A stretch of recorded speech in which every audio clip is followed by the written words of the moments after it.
What's up, everyone? Welcome to this Smite video. Today I'm actually going to be doing something a little bit different. This is going to be hopefully a new series that I can start doing, where I'm just going to be doing kind of like a podcast kind of thing where I talk for maybe an hour, maybe a little bit more. I'm not sure how long this is going to go, but I thought it'd be cool to just kind of have a bunch of different topics that I'll talk about, make this a discussion. Of course, because I want this to be a podcast, I don't really have any video to put with it. I don't have any gameplay that I made for this, but I do have this game. This is from Group A of the Smite LANS Season 3. This is actually the last game of the LAN. This is when basically Orbit and Sanguine already secured their spots in the Super Regionals.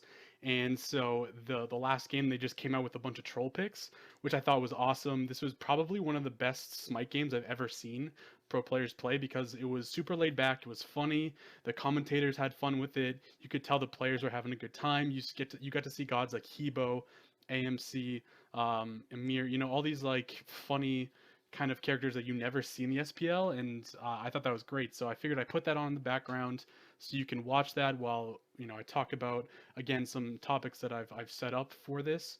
So really, the main goal of this podcast is going to be maybe do it every couple of weeks or something, maybe once a week. I'm not really sure yet. And I want this to be engaging for anyone who's listening. So if you are interested in this kind of a podcast setup for Smite, maybe a Smite podcast can someday be something that I could be on iTunes. I'm not really sure, but I thought it'd be fun. And the biggest thing is, if you're listening and you love Smite, you're a Smite player, and you would love to talk about it, maybe drop a comment and let me know that maybe you'd want to be on a podcast, and we can get a couple of guests. I'd be open to it. That would be, I think, a really fun thing to do. I also have some friends that I play with, our main group, our clan, who I've talked about. Maybe we could do a podcast together in the future, and just talk about random things, just whatever. And I do have a list ready to go for today. So we're going to be getting into some topics. I guess another goal would maybe be at some point grow this channel that I have here. It's a pretty small channel at this point. I really only have one video that's been like 20,000 views. That was like the top 10 gods in Smite video. Other than that, most of the videos aren't super popular or anything like that. So it is a small channel. I'm trying to grow it and just come up with a lot of different ideas. So again, if you're listening and you enjoy this podcast or would like to be on a future podcast, let me know. Shoot me a message and we could do some kind of discussion, and you could come up with some topics. Anything like that I think would be really fun. Also, maybe someday, if I can get this podcast to be a little popular, get some views going, maybe someday I could get a pro to join. I do subscribe to a lot of different pros on Twitch, so maybe I could ask one of them one day to have an interview, to be on the podcast or something like that. So this is just, again, a trial run. This is kind of like a pilot, I guess, for this kind of thing. So we'll see how it goes. So the first topic I have for today's podcast is going to be the Smite LANs. So I want to talk about Group A and Group B. Right now, as I'm recording this, Group C is actually playing, and I think Orbe and Energy just started their split right now, and Obe is not doing very well, so I'll probably watch that game a little bit later, but they did lose the first game. But I want to talk about Group A, what I liked about Group A, what I didn't like. Also, Group B, I think overall Group B was way more fun to watch because I'm from the United States, so I do like the NA teams a little bit more. My favorite team is absolutely Allegiance. Of course, Allegiance, if you didn't know, played pretty poorly in the LAN, which was unfortunate. But I love the biggest thing I liked out of Group B was the trash talking and the BMing, and it seemed like the players were just having a lot more fun compared to Group A. Group A, if you didn't see, it was Sanguine Esports, Elevate, Orbit, GG, and then the last team was Dignitas. Those are the first four teams to play. Some good games. It was fun to watch, but overall, I thought the atmosphere was a little bit underwhelming. I found a lot of players were like joking and laughing, especially Elevate. Maybe they were just using that as like a defense mechanism because they're a pretty bad team. But there were players like Dardes that I saw that were just kind of joking around, not really taking it seriously. And I think he is a rookie. I'm not sure, but that could have been it. Maybe there's a little bit of jitters, so they're just laughing just to ease the tension of the fact that they were losing every single game. Um, but really, Orbit GG showed up, and it was a lot of fun to see them. I do think at this point they are the favorite to win Worlds. I mean, Energy is playing really, really well right now. I think those two are definitely the two contenders to win the Smite World Championship, but I would actually give the edge to Orbit GG right now. Just I think their team is just really strong, um, and Energy is too. But Energy did have kind of a weak split so far. In the fall split, they did lose a couple games. iRaffer hasn't been playing particularly well, but of course now that it's LAN, they actually have been playing very well so far. They crushed Cringe Crew in their first game they played. Cringe Crew did split that, and this is Group C. But I don't know. I'd give the edge to Orbit right now. So again, Orbit would probably be my favorite, and I think again the biggest thing that I got out of those games was it really they were kind of underwhelming. Even at Dignitas, I think were not taking it super seriously. I think there was a lot of big mistakes that team made. I actually picked Dignitas and Orbit to be the two teams that were going to go to super regionals, and it's going to be Sanguine, which is amazing. I mean, this team was like the worst in Smite by far. I think Elevate actually was a little bit better than them coming into the LAN, but a lot of it came down to maybe experience. You know, Murder, who used to be Kanye Life, he's had a lot of LAN experience. I think, Cheerio has also had a good amount of LAN experience as well. So I think they had a little bit more. They knew what to expect coming into this LAN, and that just really pulled them through it and allowed them to win some pretty big games. And Dignitas in general just didn't really show up. Um, so that was a little unfortunate. So that was Group A. I thought, it was okay. Probably the worst of the four groups, to be honest. I wasn't expecting too much out of it. But Group B, on the other hand, was extremely fun. Again, Allegiance is my favorite Smite team right now, and it was just really fun to see all the players BMing each other, especially like DJ Pernicus and Weekend. They had a little bit of like a battle going on, which was really funny. There was a clip of DJ Pernicus yelling at Weekend saying "Nice try, idiot" when Weekend tried to steal a speed buff. So I really think there was like a lot of tension there, which made it a lot more exciting for me personally to watch it. So that was definitely the best. I also loved seeing Jeff Hinla and Barracuda again in a LAN setting. Of course, they've always been like the top two players in their roles respectively. You could argue that Jeff has been on and off the best support in the North American League. Barracuda, I think, has consistently been like the best ADC in that league in general. And they just dominated. They carry their team super hard. Scary D, their soul laner on Luminosity, actually fed quite a bit. He had a lot of issues. There were some games where he played okay, but Scary D was really clearly the weakest link on that team, and is probably the main reason they're not completely dominating NA. Of course, they are doing very well. They're probably the top team right now, or at least one of the top teams. But that really comes off of Jeff and Barracuda. They were lights out, amazing. They played super well, and I'm very excited to see them go to Super Regionals, and I'm expecting them to go to the Smite World Championship, maybe make it to the finals. On the other hand, we had, again, Allegiance, we had Team Eager, and we also had Noble Esports. Noble Esports, I think they came in there knowing that they weren't going to do very well, but they all seemed to be having a good time. They didn't really get down on themselves for losing. That was really fun to see. And it actually made those games a lot more enjoyable, because normally if you watch Noble Esports, who were previously Rendozos, if you didn't know, it's kind of like a game you don't really want to watch because they just lose really badly. Another thing with that team is that they will come out doing very well in games. They'll come out and they'll start winning, and you're like, oh my god, Rendozos is going to pick off a game here, and then something happens in the mid game. I think a lot of it comes down to objective control, and they just fall off and they just start losing team fights. Usually it takes one big team fight and they just lose all of their momentum. I don't know why that is. I think a lot of it comes out of maybe lack of confidence. Maybe communication is not very good with that team. But they really do. They throw games, and it happens all of the time. So if that team can just figure out how to survive the mid game and make it to the late game without completely losing all of their momentum, they could actually be pretty good. But that being said, they did lose like every game. I think. I don't think they won a single one, but that's okay. It was still fun to watch them. And then Eager is a powerhouse. They didn't have a great split. Actually, they haven't had a good season 3 in general, but that team is so good at picking comps, playing against the team that the team that they're playing against. They're really good at strategizing um, their composition against that. Very good strategically. I think Divios is, with Baskin, they're the two best soul laners by far.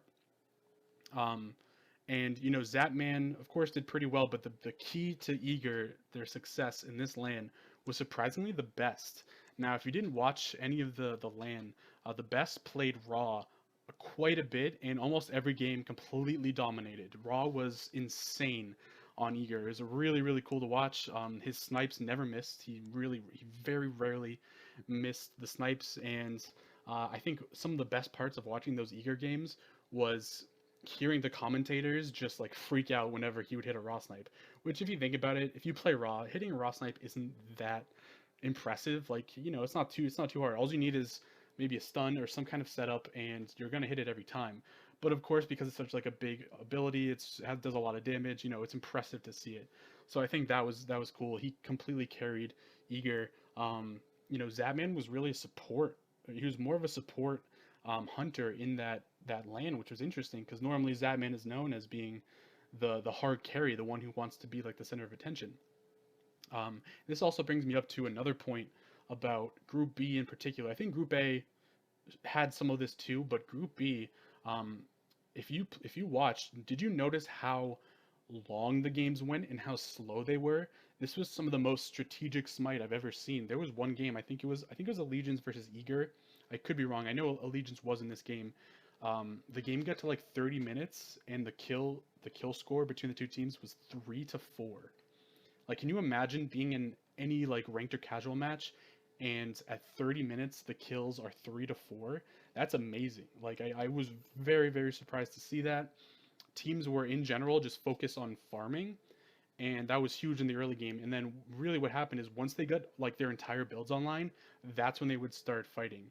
Um, which is interesting because most of season 3, what would happen is you would farm, of course, for like the first 10 minutes, and then once you got to the mid game, a big fight would break out near the Gold Fury, near that objective, and that's when kind of that would break the ice kind of as far as kills go, and then after that there'd be some more fights.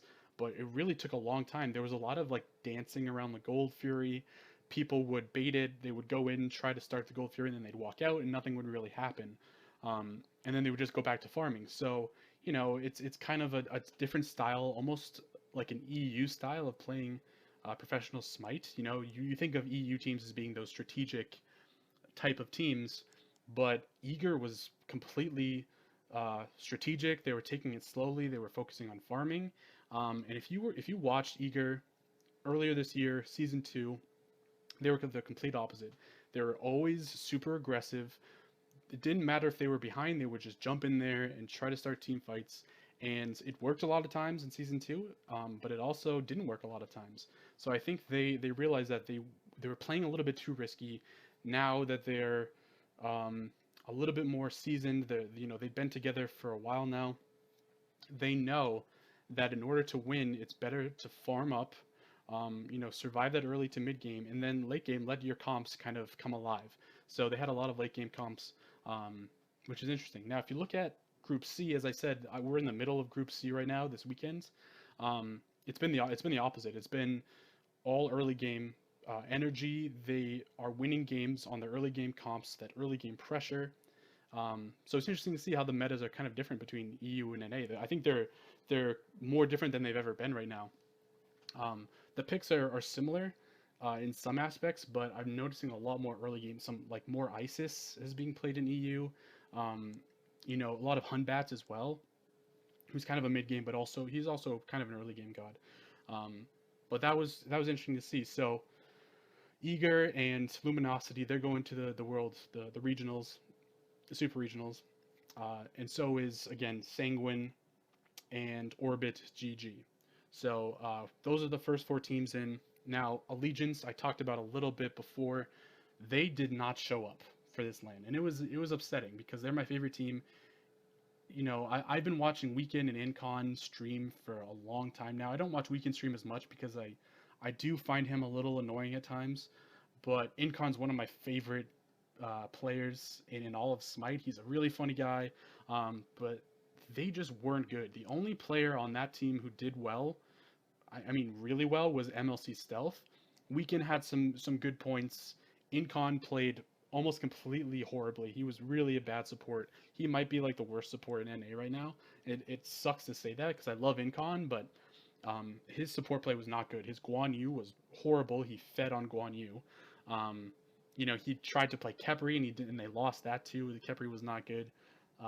So I think he needs to figure out a new support to play with. He did play Athena as well. That's kind of a common god for him to play. Weekend also played Athena jungle, which was great. That's really his best jungler right now. And but what I noticed is that when he wasn't playing Athena, he would try to play Serket, um, and that just didn't work. Serket is just not in the meta right now. She's too squishy. You really want to have a support type of jungle in your games right now, and she just isn't that. So he fed on Serket. And then, of course, the elephant in the room for ALG is Baby, the soul laner. Baby, unfortunately, I don't think is prepared for SPL right now. He does okay in lane. He can do all right in lane. When it comes to team fights, he sucks. Like he really was not good in team fights. He would initiate on fights that weren't good, and you could tell. Like sometimes they would bring up the comms. The commentators would say, "Oh, let's cut to ALG and what they're doing," and Baby and Venenu, they wouldn't really talk at all, and then you could hear Weekend Incon like, "We need to get out, we need to do this," and then Baby would kind of be stuck in this bad team fight, and then he would feed and he would die. In particular, I saw him play Amir, and he sucked. Like he was really bad with Amir. He fed quite a lot on that god, so Baby probably should get kicked. Um, ALG is going to be playing in, I guess it's called the Gauntlet, which is, I think, like a wild card spot for like the last spot in Super Regionals. So maybe they'll win that and they'll get in, but I don't expect them to beat Luminosity or Eager or any EU team. They will never beat Energy. They will never beat Orbit. They probably couldn't beat Obey.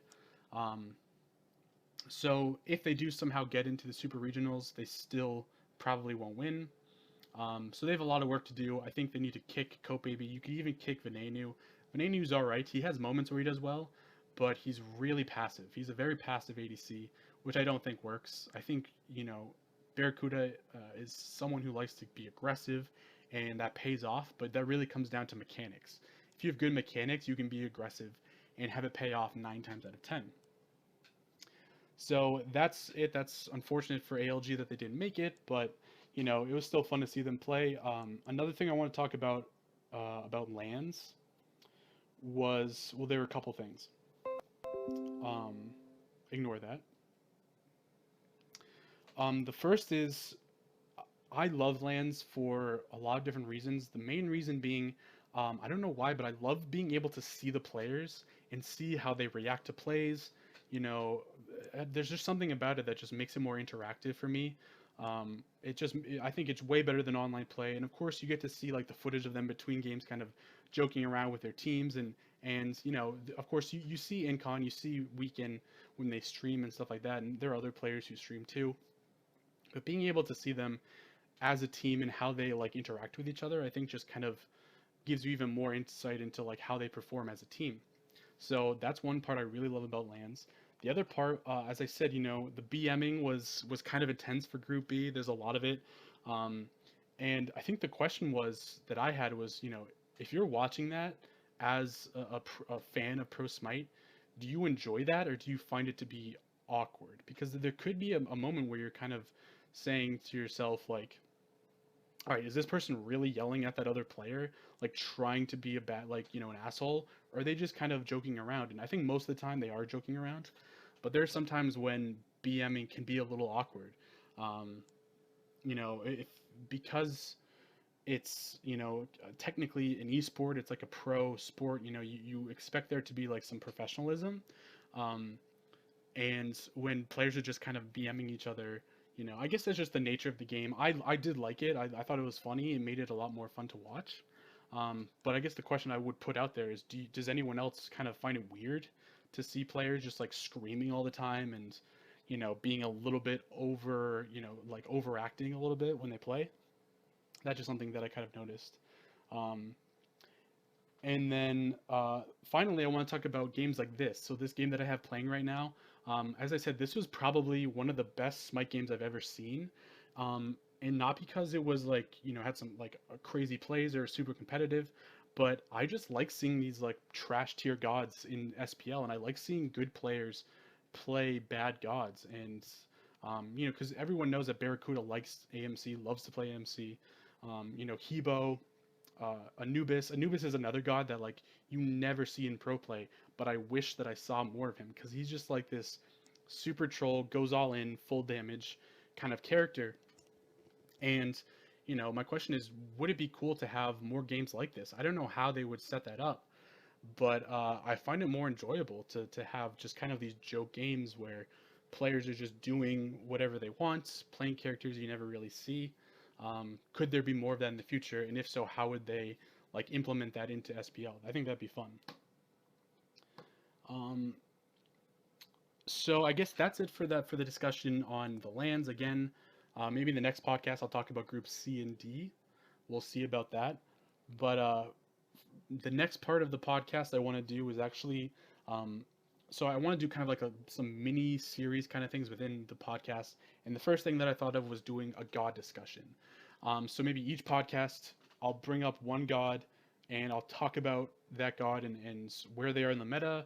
How I think, do I enjoy playing them? And if so, what is it that I like about them? And if they're not in the meta, what is it about them that should be changed?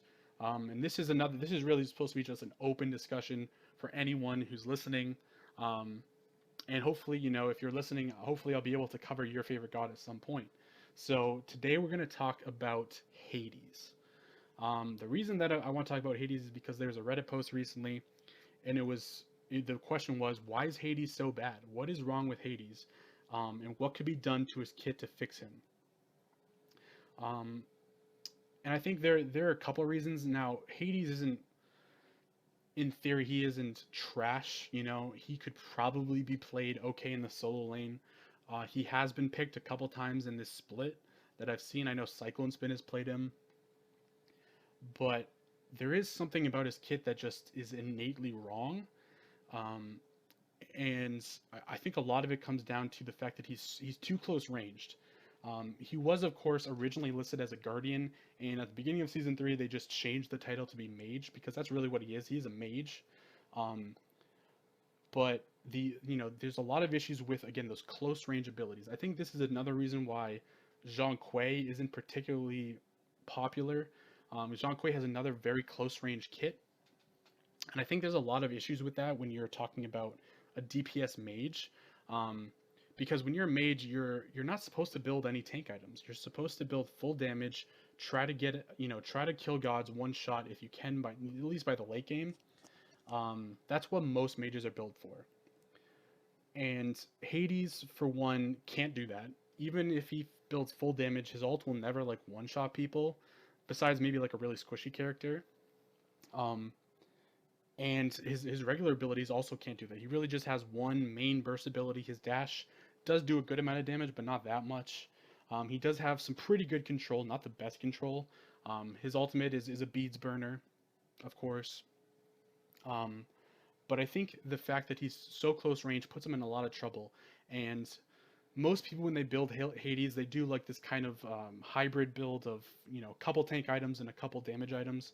And I think that kind of just doesn't work, again, if you're being a DPS mage. This is why most people play him in solo, because you can be a solo mage and also have a mid mage who's more damage focused. So that means Hades can be more of a support kind of character. But when he ults, again, that's what it's like 3 seconds at ult, maybe 4 seconds. That's a lot of time of him just standing in place. And he becomes a big target when he's in that. So you do have to build some damage on him in order for him to just not die every time he ults. I think a good way to play Hades is actually not to use it as a control ability, but really use it um, when you're like 1v1ing someone. If you're kind of not in the team fight, you can use the ult just to pick them off. That's when I think the ult is most useful, and that also allows you to build a little bit more damage compared to tank. Now you can use items like Void Stone, um, uh, I'm trying to think of other like kind of hybrid items that you could use on him. Warlock Sash is good. Build some lifesteal, some Pythax piece. Some kind of, again, some hybrid items. So get some lifesteal in there. Get some damage, but also tank items like Void Stone. A lot of people like to build Mantle of Discord on him as well. You could also build Spear Robe. So there's a lot of things you could do with his build, but I don't think any of them really help his cause at all as far as being a DPS mage. So what I think would work as far as making Hades better would be maybe a Cupid type of rework. One thing that I noticed in the Reddit discussion about why Hades is bad is people notice that his dash is very clunky. It takes a long time to charge up, a very long time to charge up, and in the range on it is not super great either.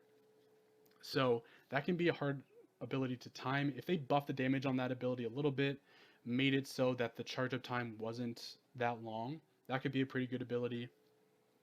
Um, and maybe give him some other thing with his passive with blight to make it him have more range.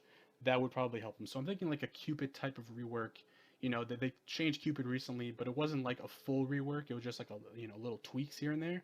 I think that'd be a good idea for Hades.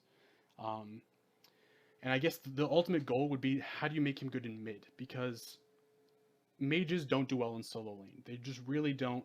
They get completely beat up by those warriors. Those warriors are too tanky. Their clear is like just as good, pretty much. They also have heals. Hades does have a heal, but it's not really good enough in order to survive that early game. So, how do you make Hades good in mid is the question.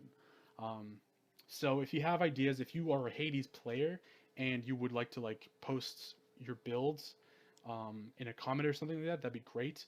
The build that I have right now, I think, is um, Soulstone into Warlock Sash into Pythax Piece, and I think you go Void Stone or Spear Robe depending on what you want to do.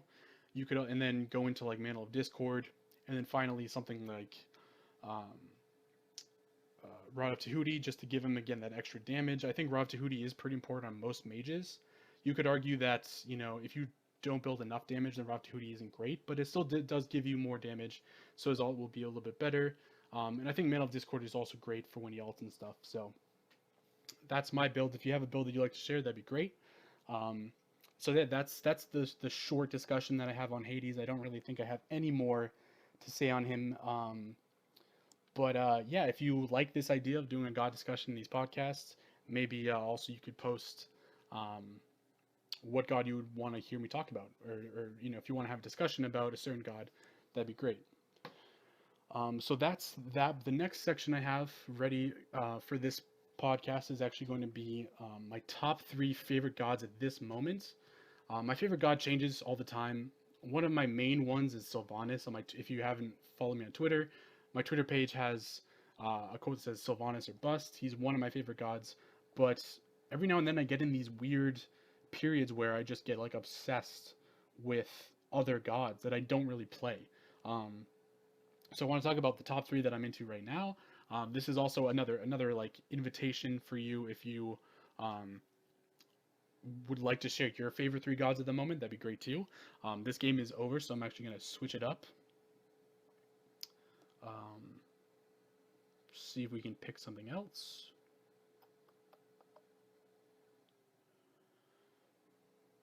I guess we can watch an Allegiance game. Eager versus Allegiance, that'd be good. I'm not really sure if they won, lost, or won. I think they lost against Eager, but it's good, put it on anyways.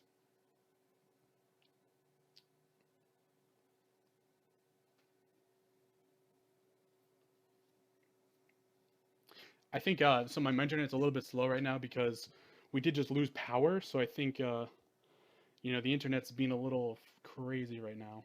So I'm gonna skip ahead, not that far. we'll get to like the end of the picks and bans just so you can kind of see what the picks are in this game. I'm pretty sure Allegiance loses this game, but again, this is just like background stuff, so you can watch something while you listen. Um, but uh, my favorite gods right now are the top three are Chunga, Nox, and Fafnir. So I'm a support player. That's definitely my best position. I've been playing support since almost since I started playing Smite. I actually love it. A lot of people don't like playing support. I really enjoy it.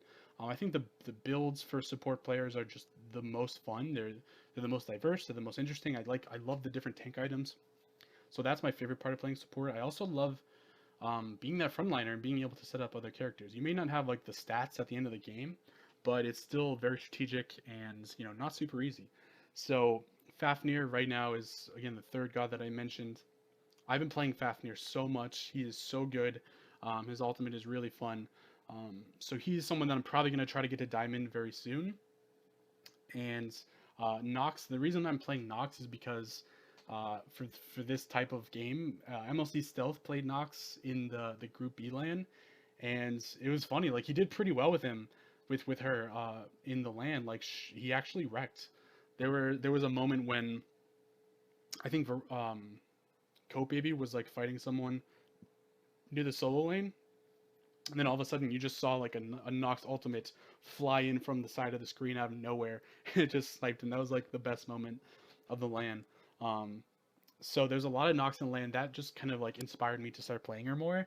And what I noticed is I'm really bad with Nox. There's something about it like, her combo shouldn't be too hard to hit, but I think it's the timing of it. You have to be really quick with, placing the two and then rooting. You have to be very quick with that, and I think there's like a lot of pressure with it that I kind of feel like, oh my god, make sure you don't miss this combo, and then of course that causes me to miss it. So I'm trying to get better with her. I'm actually like not sure how to build her. Most mages I have is I'll build like Imperial Helmet on her. Sometimes I'll build Doom Orb just to get that like early damage with her. But if you're a Nox player out there and you have like a special build that you would like to share, that'd be great too. So she's the second one. Then Chunga. For some reason, healers aren't really in the meta anymore, but I've been seeing more Chunga mid, and I love playing Chunga so much. She's just a fun like, again, very low cooldown, not much damage, but a really good like support mage, and she usually gets pretty bullied in the mid lane. I would never play in the solo lane; she just will get completely destroyed. Um, but she's one of those that like, it takes a pretty good amount of skill to play her. You have to time the two right, and that's something that I think I've gotten really good at recently. So that's another reason why I like playing her. You can just immune out of all. It's great for like it counters air results super well. Any kind of like hard CC, it's just a great counter to. So I like that. I like that she's a very unique mage. Plays a different role than any other, even any other healer. I think she's just very different from like an Aphrodite or like a Hell or like characters like that. I just think she's very very unique, and that's kind of why I've just gotten into her. And again, I've seen her being played a lot more, so maybe someday she'll come back in the meta, but we'll see. So that's that section. Those are my three favorite gods. And then the final two things I want to talk about before I end this up. I'm not sure how long this has gone so far, but I wanted to talk about Camazotz. Now, Camazotz is the most recent god that has been released.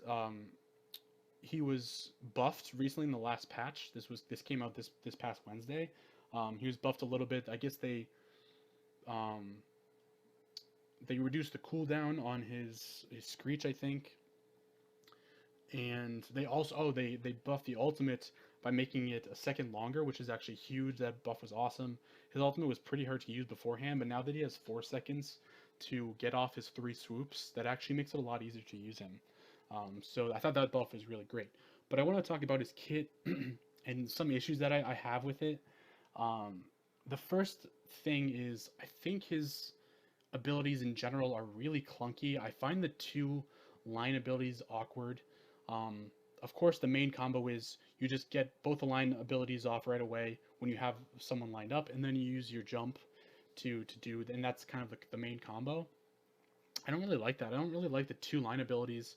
I honestly find it a little boring just to have 2 line abilities. I would rather have a character that has kind of like diverse mechanics. I don't find the mechanics of his kit very enjoyable, in general. That's just me. I know a lot of people who love Camazotz. I do think his ultimate is a little clunky. It really just takes time to get used to, because the movement of it is not like any other ability in the game. So it really just takes getting used to, but I still find the ultimate very clunky. It can like miss, like you can try to aim in a certain direction and you'll still kind of not get it right. Um, so maybe that's just me. Again, maybe I need to play him a little bit more. I played him maybe 4 or 5 times in general. He is fun, his sustain is crazy.